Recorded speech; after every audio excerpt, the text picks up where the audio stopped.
Hello. Today's topic is underwriting of shares and debentures. From exam point of view, it is one of the easiest and scoring topic. So let's start with the meaning. Meaning says securities of underwriting is the process by which investment bank raise investment capital from investor on behalf of corporations and government that are issuing securities. तो पहले समझ रहे थे कि securities होती क्या है, और securities is any financial instrument which are traded in the market, in the financial market. तो यहाँ पर हम कौन सी सिक्योरिटीज की बात कर रहे हैं? शेयर्स एंड डिबेंचर्स की। तो अगर इन केस अगर कोई कंपनी को अपने शेयर्स और डिबेंचर्स मार्केट में इशू करने हैं, फाइनेंशियल मार्केट में इशू करने हैं, तो क्या करेंगे? फॉर एग्जाम्पल एक कंपनी है XYZ, वो फर्स्ट टाइम मार्केट में अपने शेयर्स लेके आ रही है। अब वहाँ प्रॉब्लम क्या आ रहा है उसे कि उस कंपनी को कोई इतना जानता नहीं है, तो उसको उसके इसमें एक रिस्क है कि अगर वो अपना शेयर्स इशू करेगी तो क्या उसे कोई शेयर्स खरीदेंगे, क्या कोई इन्वेस्टर उसे कंपनी में पैसा लगाएगा। तो वो एक रिस्क हमेशा एक कंपनी को रहता है कि अगर हम फर्स्ट टाइम शेयर इशू कर रहे हैं तो क्या हमें कोई बायर मिलेगा कि नहीं मिलेगा। इन दैट सिनेरियो क्या होता है कि एक underwriter can be any financial institution और इन्वेस्टमेंट बैंक, जो कि हेल्प करता है इस कंपनी को उनकी सिक्योरिटीज को मार्केट में लाने के लिए। हाँ, पर वो फ्री में नहीं करता, they charge some commission charge करते हैं, और उसके बिहाफ में वो क्या करते हैं, उनकी जो सिक्योरिटीज है उसको मार्केट में लेके आते हैं। उससे क्या होता है, जो कंपनी का रिस्क है वो रिस्क कम हो जाता है। कैसे कम हो जाता है? क्योंकि जो इन्वेस्टमेंट बैंक है, इन्वेस्टमेंट बैंक, इसको हर कोई मार्केट में जानता है, इसका नाम है। तो लोग अगर वो कंपनी के साथ अपना कंपनी का लेके आएगा तो क्या होता है, कंपनी का गुडविल भी बढ़ जाएगा और लोग वहां पर इन्वेस्टमेंट करेंगे।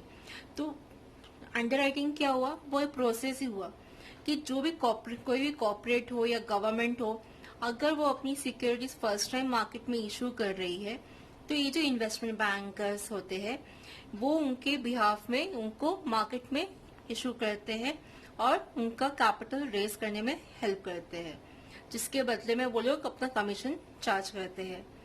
बेसिकली ये जो सर्विसेज है वो कहाँ ऑफर की जाती है? इन प्राइमरी मार्केट होती है। अब अंडरराइटर कौन है? अंडरराइटर वो है जो एक प्रोसेस को पूरा करता है। It can be any investment bank और फाइनेंशियल इंस्टीट्यूशन। अब इसके भी दो टाइप है, प्योर और नॉर्मल अंडरराइटिंग या फर्म अंडरराइटिंग।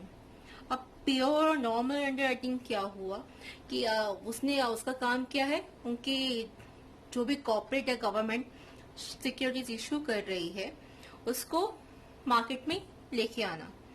तो सिर्फ उसने मार्केट में उनका इशू कर रहा है और उसके बदले उससे कमीशन चार्ज किया, दैट्स इट। उसको हम क्या बोलेंगे? प्योर या नॉर्मल अंडरराइटिंग। अब इट इज क्लासिफाइड इन 2 सब ग्रुप्स, कंप्लीट अंडरराइटिंग या पार्शियल अंडरराइटिंग। एक कंप्लीट अंडरराइटिंग क्या हुआ कि फॉर एग्जाम्पल कंपनी ने इशू कर रहा है 10,000 शेयर्स, ठीक है। तो ये जो 10,000 शेयर्स है वो पूरा का पूरा एक अंडरराइटर ने उसको अंडरराइट कर दिया, उसका पूरा का पूरा शेयर्स 10,000 का उसने बोला कि मैं पूरा मार्केट में आपका लेके आऊंगा। उसको हम क्या बोलेंगे? Complete underwriter. अगर उसने बोला कि ठीक है 10,000 शेयर्स लेके आ रहे हो लेकिन मैं सिर्फ 5,000 शेयर्स ही आपका अंडरराइट करूंगा, तो उसको क्या बोलेंगे? पार्शियल। अभी यहाँ पर भी सिंगल अंडरराइटर और मोर देन 1 अंडरराइटर्स हो सकते हैं। जैसे कि मेरा 10,000 शेयर्स है, सपोज एक अंडरराइटर आया, नाम ले लेते ए, तो उसने कहा कि मैं सिर्फ 2,000 शेयर्स ही आपका अंडरराइट करूंगा, बाकी कितना बचा? 8,000। वैसे ही एक दूसरा आया बी ने कहा मैं 4,000 कर लेता हूँ। वैसे ही आया सी ने कहा कि मैं आपका 4,000 शेयर्स कर लेता हूँ। तो it can be a multiple underwriters also. It can B single, कोई एक ही अंडरराइटर पूरा शेयर्स अंडरराइट कर सकता है, या फिर आप 2-3 इन्वेस्टमेंट बैंक का 2-3 अंडरराइटर्स हो सकते हैं. दैट इज प्योर और नॉर्मल अंडरराइटिंग, सिंगल और more than 1 underwriters. Next one is firm underwriting. अभी फर्म अंडरराइटिंग क्या होता है? A firm underwriting refers to a definite commitment by the underwriters to take a specific number of shares, irrespective of number of shares subscribed by the public. अभी जैसे कि यहाँ पर 10,000 shares company issue कर रही है, ठीक है, तो अब जरूरी नहीं है कि पूरा का पूरा 10,000 शेयर्स बिक जाए, राइट? वो 9,000 भी हो सकता है, वो 8,000 भी हो सकता है, इवन ओवर सब्सक्राइब भी हो सकता है, राइट? तो इन दैट सिनेरियो यहाँ पर जो अंडरराइटर्स होते हैं वो एक तरह कमिटमेंट देते हैं कंपनी को कि इन केस अगर आपका शेयर्स मार्केट में नहीं बिका तो हम उसको खरीद लेंगे. वो ऑलरेडी उनकी डील जो कॉन्ट्रैक्ट होता है उसमें वो पहले से लिखा रहता है कि कितने वो शेयर्स खरीदने, अगर नहीं बिका तो कितने वो शेयर्स लेंगे. उसी को बोलते हैं फर्म अंडर राइटिंग. इसके अंदर 2 अप्रोचेस आते हैं. Approach number 1, when firm underwriting benefit is given. Approach number 2, when firm underwriting benefit is not given. अब जब हम इसके इलस्ट्रेशंस देखेंगे, सम्स देखेंगे, तो वहां पर भी हमें ये 2 टाइप के क्वेश्चंस मिलेंगे. when benefit is given, यानी जब फर्म अंडरराइटिंग का बेनिफिट उनको दिया जाता है कि हाँ अगर ऐसा नहीं है तो हम उतना ले लेंगे. सेकेंड अप्रोच में कि वो नहीं लेंगे, वो नॉर्मल रहेगा, the benefit is not given. तो हमारे सम्स भी ये 2 टाइप के ही आएंगे, बेनिफिट इज गिवन और बेनिफिट इज नॉट गिवन. अब कुछ बेसिक सम्स करने से पहले कुछ बेसिक टर्म्स देख लेते हैं. टर्म्स में सबसे पहले अंडरराइटर है. अंडरराइटर मैं ऑलरेडी बता चुकी हूँ, जो ये प्रोसेस को करता है वो उसको हम क्या बोलते हैं? Underwriter. It can be any investment bank और financial institution. Second, marked application. Marked application क्या? जैसे कि मैंने कहा, it can be a multiple underwriters, ABCD कोई भी हो सकते हैं, राइट? कितने भी हो सकते हैं. तो जब कंपनी को कमीशन देनी है तो कमीशन किसके बिहाफ में देगी? कि कौन सा अंडरराइटर से कितना हमें सब्सक्राइब हुआ है वो देख के उसके अकॉर्डिंगली वो क्या करेगी? उनको कमीशन देगी. तो उनको कैसे मालूम पड़ेगा कि ये बंदा इस अंडरराइटर के थ्रू आया है, वो एप्लीकेशन इस अंडरराइटर के थ्रू आया है? तो वो कैसे मालूम पड़ेगा? मार्क से. क्या मार्क्ड एप्लीकेशन में क्या होता है कि जो भी अंडरराइटर्स है, जो भी उनको ब्रोकर्स बोलो या अंडरराइटर्स बोलो, उनका स्टैम्प, वो जो एप्लीकेशन आएगा उस एप्लीकेशन में उनका स्टैम्प या रहेगा, जिससे मालूम पड़ जाएगा कि हाँ ये इस अंडरराइटर के थ्रू आया है. यानी जो एप्लीकेशन में कोई स्टैम्प है अंडरराइटर का, उसको हम क्या बोलेंगे? Marked application. और जिसमें नहीं है, अनमार्क्ड है, उसको हम बोलेंगे अनमार्क्ड एप्लीकेशन. ओके. अब ये क्या है ये मैं एक्सप्लेन करूंगी जब हम लोग इसका फॉर्मेट देख लेंगे. ठीक है. तो ये फॉर्मेट है जो यूजुअली क्वेश्चन में एग्जाम में पूछा जाता है, जहां हमें अंडरराइटर्स की लायबिलिटी कैलकुलेट करने को बोलते हैं. तो यहाँ पर मैंने एग्जाम्पल के में लिया है कि suppose there are 3 underwriters ABC. सबसे पहले देखेंगे उसका ग्रॉस लायबिलिटी. अब ग्रॉस लायबिलिटी क्या है? अभी जैसे कि मैंने कहा है कंपनी 10,000 शेयर्स इशू कर रही है. 3 अंडरराइटर्स है ABC. A ने कितना अंडरराइट किया है? 2,000 शेयर्स. B ने 4,000 शेयर्स. C ने 4,000 शेयर्स. तो इनकी लायबिलिटी कितनी होगी? इसकी 2,000 शेयर्स की होगी, इसकी 4,000 शेयर्स की होगी और इसकी 4,000 की. तो उसको हम क्या बोलेंगे? Gross liability. उसका बेसिस किस रेशियो में इसको डालेंगे? एग्रीड रेशियो, जो कि आपके क्वेश्चन में दिया रहेगा. इससे ग्रॉस लायबिलिटी से हम 3 चीज माइनस करेंगे, 3 चीज लेस होगी. यो marked application, unmarked application and firm underwriting. अब इसका जो सीक्वेंस है ऊपर नीचे हुआ चलेगा. ठीक है. बस याद रखना कि तीनों को हमें लेस करना है, marked, unmarked and your firm underwriting. पर हमेशा एक चीज याद रखना, जो आपका अनमार्क्ड एप्लीकेशन होगा वो आपका हमेशा ग्रॉस लायबिलिटी रेशियो में तुम उसको डिस्ट्रीब्यूट करोगे। ग्रॉस लायबिलिटी रेशियो जो अपने ऊपर निकालेंगे उसी रेशियो में इनको करना है, किसको, अनमार्क्ड एप्लीकेशन को। उसके बाद मार्क्ड एप्लीकेशन, मार्क्ड एप्लीकेशन हमेशा क्वेश्चन में दिया रहेगा, वो हमेशा एक्चुअल बेसिस पे रहेगा। देन फर्म अंडरराइटिंग, ये जो फर्म अंडरराइटिंग है यहाँ पर ये पॉइंट आता है। अब ये जो फर्म अंडरराइटिंग हम लेस करेंगे, it can be on actual basis और ग्रॉस लायबिलिटी बेसिस। अब वो हमें कैसे मालूम पड़ेगा? क्वेश्चन में हमें दो चीज दी रहेगी, एक चीज दी रहेगी कि अंडरराइटर्स को बेनिफिट दिया हुआ है या नहीं दिया हुआ है, ठीक है, जो हमने अप्रोचेस देखे थे, राइट। तो इन केस अगर अंडरराइटर को बेनिफिट दिया हुआ है, when benefit of firm underwriting is given, तब ये जो फर्म अंडरराइटिंग है वो कौन से रेशियो पे लेंगे हम? मार्क्ड एप्लीकेशन के रेशियो में। और मार्क्ड एप्लीकेशन का रेशियो क्या है? Actual. In case firm benefit of firm underwriting is not given, तब फर्म अंडरराइटिंग क्या होगा, कौन से रेशियो में लेंगे? अनमार्क्ड रेशियो में। अनमार्क्ड का रेशियो क्या है? Gross liability ratio. तो ये हमेशा डिपेंड करेगा कि क्वेश्चन में क्या पूछा गया है। अगर बेनिफिट दिया हुआ है तो हम एक्चुअल में लेंगे, अगर हमें बोला है बेनिफिट इज नॉट गिवन तो हमें ग्रॉस लायबिलिटी रेशियो में इसको डिस्ट्रीब्यूट करना है। उसके बाद आता है excess of dash distributed to dash and dash. अब इसका मतलब क्या हुआ? अभी सपोज जब हम लोग क्वेश्चन करेंगे तो मैं इसको एक्सप्लेन करूंगी कि यहाँ पर होता क्या है। यहाँ पर इनकेस किसी की लायबिलिटी अगर ज्यादा हो गया तो उसको हम एडजस्ट करते हैं। वो करने के बाद लास्ट में हमें क्या मिलता है? Net liability. नेट लायबिलिटी आ गया, उसमें हम वापस से ऐड करते हैं फर्म अंडरराइटिंग, और ये जो फर्म अंडरराइटिंग है वो हमेशा एक्चुअल बेसिस पे रहेगा। अब ऐसा क्यों? ऊपर हम लेस कर रहे हैं और नीचे ऐड कर रहे हैं, क्यों? क्योंकि हमें क्या बोला है निकालने?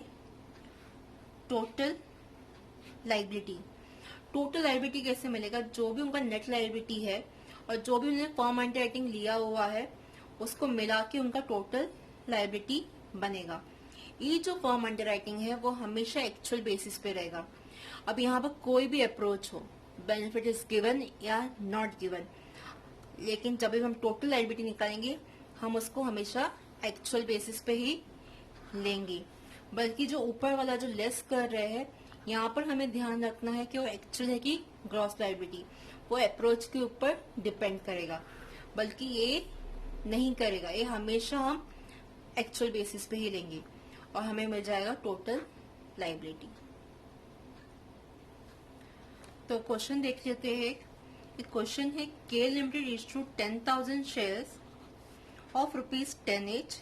These shares were underwritten as follows: A 6,000 shares, B 2,500 shares, and C 1,500 shares. In addition to the above underwritten as follows: A 800 shares, B 300 shares, C 1,000 shares. Total subscription received by the company including firm underwriting and marked application were 7,000 shares. The application were marked as follows: A 1,000 shares, B 2,000 shares, and C 500 shares. You are required to determine the liability of the underwriters. A. If underwriters were not given any credit for firm underwriting. B. If underwriters were given credit for firm underwriting. अभी यहाँ पर जो question पूछा है वो लोगों ने, यहाँ पे एक कंपनी है के लिमिटेड जो कि 10,000 शेयर्स मार्केट में इशू करना चाहती है। तो उसके लिए उसके पास 3 अंडरराइटर्स है, ए बी सी, तीनों का ग्रॉस लायबिलिटी हमें दिया हुआ है 6,000 शेयर्स, 2,500 शेयर्स एंड 1,500। अगर आप टोटल अप करोगे यानी पूरा का पूरा 10,000 शेयर्स, यानी क्या हुआ, मेरा कंप्लीट अंडरराइटिंग हो रहा है, फुल्ली कर रहे हैं, राइट। उसी के साथ इन एडिशन कुछ उन्होंने अंडरराइट भी किया है, इसको हम क्या बोलेंगे, मेरा हुआ फर्म अंडरराइटिंग। ए का 800 शेयर्स है, बी का 300 एंड सी का 1000 शेयर्स। कंपनी इशू की है 10,000 शेयर्स, लेकिन टोटल सब्सक्रिप्शन कितना रिसीव हुआ कंपनी को? Only 7,000 shares. और इस 7,000 शेयर्स में firm under writing and marked application दोनों भी इंक्लूडेड है। फर्म अंडर राइटिंग तो हमें ऊपर दिया हुआ है, नीचे उन्होंने हमें मार्क्ड एप्लीकेशन भी दिया है 1000 शेयर्स, 2000 शेयर्स एंड 500 शेयर्स। तो क्या हम अनमार्क्ड एप्लीकेशन निकाल सकते हैं? हाँ, निकाल सकते हैं। कैसे निकालेंगे? टोटल सब्सक्रिप्शन,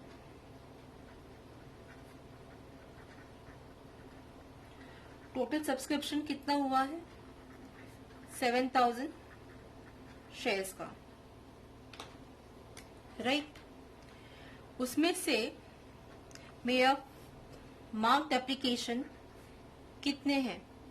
मार्क्ड एप्लीकेशन देख लेंगे। 1,000 plus 2,000 plus 500, that is 3,500 shares, यानी बचा 3,500, राइट। और इसमें और क्या इंक्लूड है? फर्म अंडर राइटिंग भी इंक्लूड है। फर्म अंडर राइटिंग कितना है मेरा? 800 प्लस 300 प्लस 1,000, दैट इज 2,100, यानी जो बाकी का बचा 1,400 शेयर्स, ये क्या हो गया मेरा? Unmarked application. सॉल्व करने के लिए हमें तीन चीजें चाहिए, marked application, firm under writing and unmarked. तो मार्क्ड एप्लीकेशन मेरे पास है, फर्म अंडर राइटिंग इतना है और अनमार्क्ड मैंने 1,400 शेयर्स निकाल लिया। एक और चीज याद रखना है, यहाँ पर हम शेयर्स की बात कर रहे हैं, लायबिलिटी की बात कर रहे हैं, तो यहाँ पर हमें रुपीस नहीं लिखना, हम कुछ रुपीस में नहीं निकाल रहे हम लोग। जब हमें लायबिलिटी कैलकुलेट करने बोला है तो हम शेयर्स में ही निकालेंगे। यहाँ पर इन्होंने हमें दोनों सिचुएशन से निकालने बोला है लायबिलिटी। एक पहला सिचुएशन जहां बेनिफिट नहीं दिया गया है, और दूसरा क्वेश्चन जो पूछ रहे हैं बी पार्ट में, जहां उनको बेनिफिट दिया हुआ है। सो इन दिस वीडियो हम लोग सिर्फ फर्स्ट पार्ट करेंगे जहां उनको बेनिफिट नहीं दिया गया है।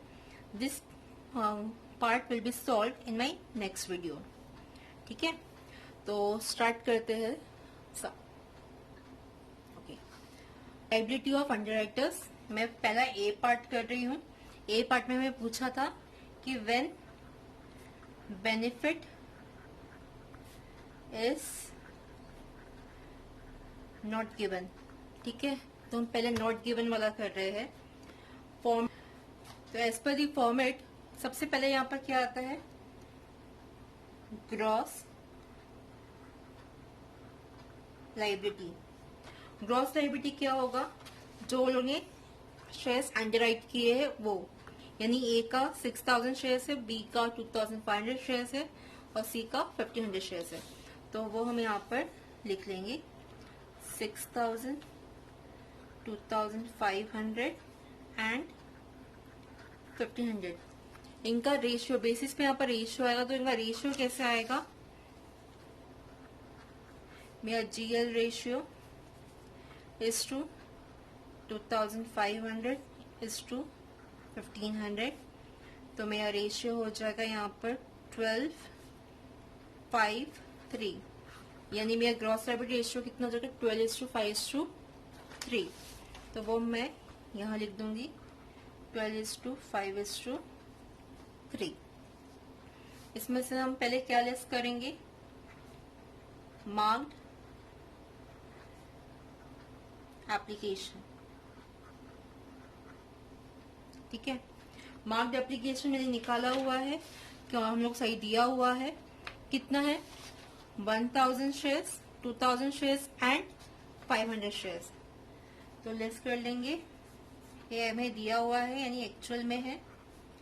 सो 1,000, 2,000 एंड 500, ये आ जाएगा 5,000, ये आ जाएगा 500 एंड ये आ जाएगा यहाँ पर 1,000। इसको लिख देंगे बैलेंस। इसमें से हम क्या लेस करेंगे, अनमार्क्ड एप्लीकेशन।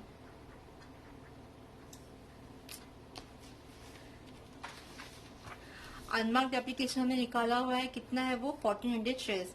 तो 1400 शेयर्स को हमें कौन से रेशियो में डालना है, gross liability ratio, that is 12:5:3। तो 1400 को हम 1400 शेयर्स है मेरे, इसको हम रेशियो में डाल देंगे 12:5:3, जो कि आएगा आपका 840,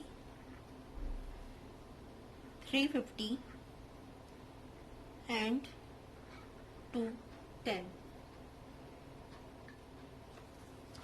So 5000 minus 840, that is 4160.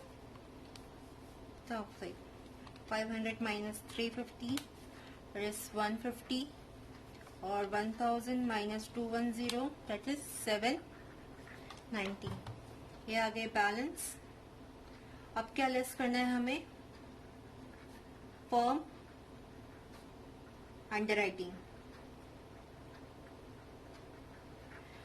कौन से रेशियो में करेंगे वो देखने के लिए हमें देखना पड़ेगा कि हम कौन सा अप्रोच कर रहे हैं। कौन सा अप्रोच है, when benefit is not given. When benefit is not given तो हम क्या करेंगे, firm underwriting is equal to unmarked, यानी firm underwriting is equal to unmarked. Unmarked का ये कितना है, रेशियो क्या है 12:5:3, यानी फर्म अंडरराइटिंग को भी हम इसी रेशियो में करेंगे। तो मेरा फर्म अंडरराइटिंग कितना था, फर्म अंडरराइटिंग कितना है मेरा 2100। तो 2100 को हम इस रेशियो में डिवाइड करेंगे।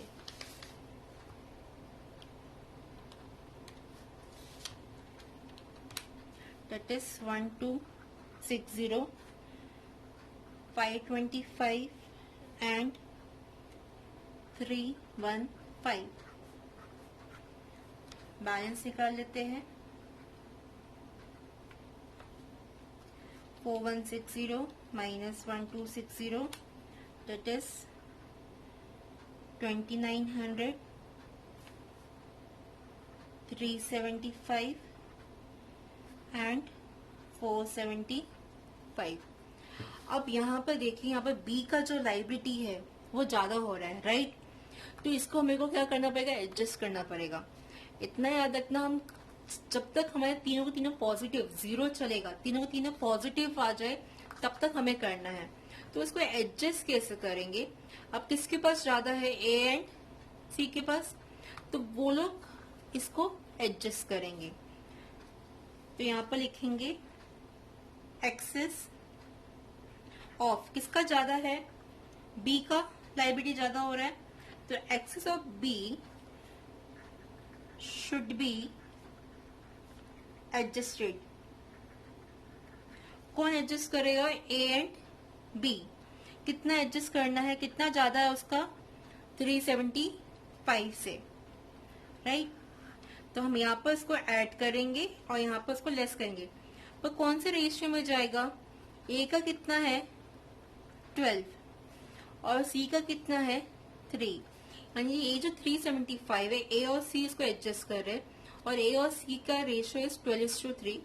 तो 375 को इस रेशियो में हम एडजस्ट करेंगे, जो कि आएगा तो आपका 375। तो यहाँ पर बैलेंस कितना आ जाएगा, यहाँ पर आ जाएगा 2600, ये हो जाएगा आपका 0, यहाँ पर आ जाएगा 400। तीनों पॉजिटिव है, तो इसको हम क्या बोलेंगे, नेट लायबिलिटी।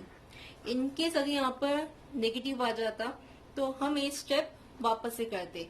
जब तक आपका तीनों पॉजिटिव नहीं आएगा हमें इस स्टेप को रिपीट करते रहना है। तीनों पॉजिटिव आ गया, इसको हम बोलेंगे अभी नेट लायबिलिटी। नेट लायबिलिटी में हम क्या ऐड करेंगे, फर्म अंडरराइटिंग। और यहाँ पर जो फर्म अंडर राइटिंग हम ऐड करेंगे वो हमेशा कौन सा बेसिस होगा? एक्चुअल। एक्चुअल हमेशा हमेशा क्वेश्चन में दिया रहेगा। क्वेश्चन में हमें कितना दिया फर्म अंडर राइटिंग? 800, 300 एंड 1000। तो वो हम यहाँ पर ऐड कर देंगे 800, 300 एंड 1000 शेयर्स। ये हो जाएगा 300, ये हो जाएगा आपका 3400 और ये हो जाएगा 1400 शेयर्स। इसको हम क्या बोलेंगे? टोटल लायबिलिटी, जो हमें निकालने बोला था।